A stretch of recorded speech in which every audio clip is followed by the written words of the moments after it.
Normally, when we hear the word stress, we associate it with something bad. Not according to science. In this episode of Stay Focused Unplugged, we will explore how stress, when managed right, can actually help you live longer and stay sharper. You're also going to find out why people who reach 100 years old build in what they call downshift moments, which they use to recover, and how chronic stress is secretly shortening our lives. Today we are going to learn practical tips to manage stress, why unplugging is essential, and how to build healthy routines for a longer, happier life. Hey there, and welcome back to Stay Focused Unplugged. We've been diving into how not just to reach 100 years old, but really blow past all those life expectancy charts and get into the triple digits. I'll be sharing with you 6 essential factors that can help you outsmart Father Time and keep the Grim Reaper at bay a little longer. So far, we've talked about movement. And remember, a body at rest stays at rest permanently. And that's why we write RIP on tombstones.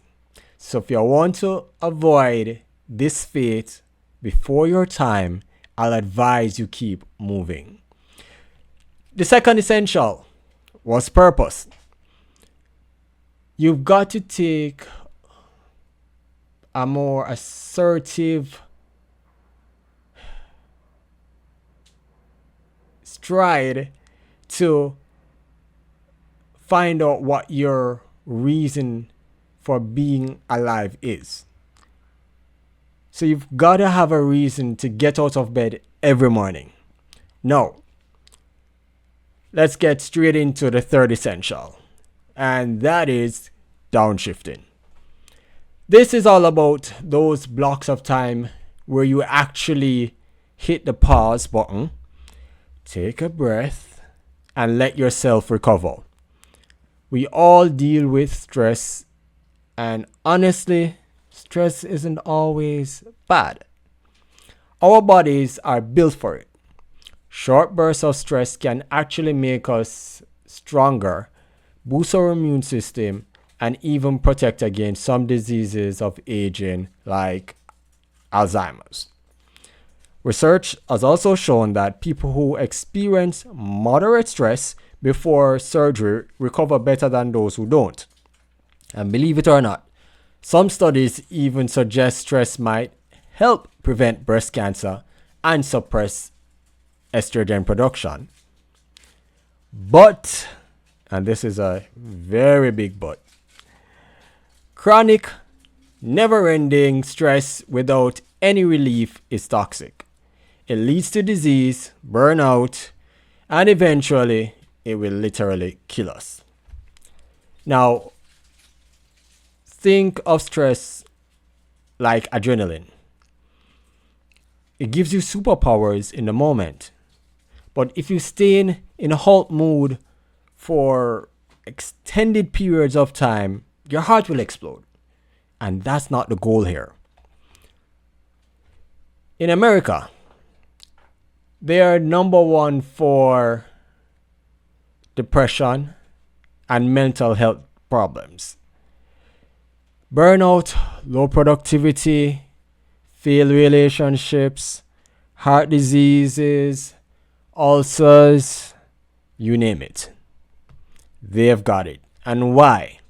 Because in America, they're constantly feeding themselves with stress, with little to no time to downshift.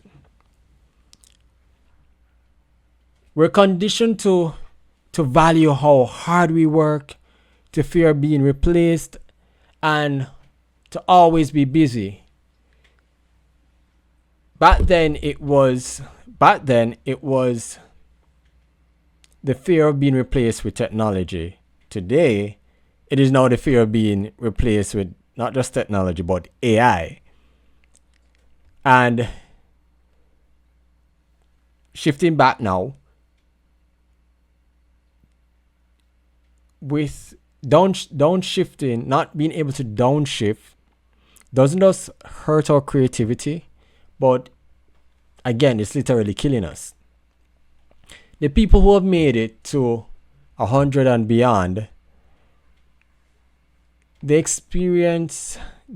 have experienced stress as well, but they would have built in routines into their lives where they downshift, even if it's just for a short time. Now, it could take the form of daily reflection, prayer, meditation, a nap, happy hour with friends, or a walk in the beach or in the woods. The key is to actually unplug. But here's the thing for our modern world. You can't downshift if you're watching a sunset. If you're watching a sunset, but you're constantly scrolling on your phone the whole time. Like, it just does not work. I remember even recently I saw a young lady walking her dog, and her head was in her phone the whole time. How many people do you see actually do that? Where they're out walking, but their heads are glued into their phones. Or they're out with their friends, but still staring at a screen. You've got to shut it off. Put your phone in the drawer, throw it in the trunk. But the aim is to get away from your phone. Your downshift needs to be a real break from the noise. So that means no screens, no gadgets, no music, not even podcast. Just you in peace and quiet. You don't have to go all out, disappear into the woods for 2 years, or even take a 2 weeks vacation. Just start with 20 minutes a few times a day. Then gradually work your way up to a couple of golden hours on the weekend. It's just about stepping away from the grind, releasing the tension, and giving yourself a chance to breathe. Being busy all the time doesn't make you a hero. It actually shows you're out of control and that you lack time.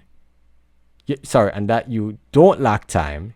You actually lack the right skills and priorities. Now, your first priority should be sustaining your life. And you'll be given a temple, which is your body. And it's your job to take care of it. So, stay focused, community. Let's help each other out. What do you do to downshift throughout the day? And how do you clear the adrenaline and stress from your system? I'll see you right back here for essential factor number 4 in the next episode. Until then, take care of yourself. Be sure to subscribe, hit the notification bell. Let's keep growing together. And remember, you can only get better. See you then.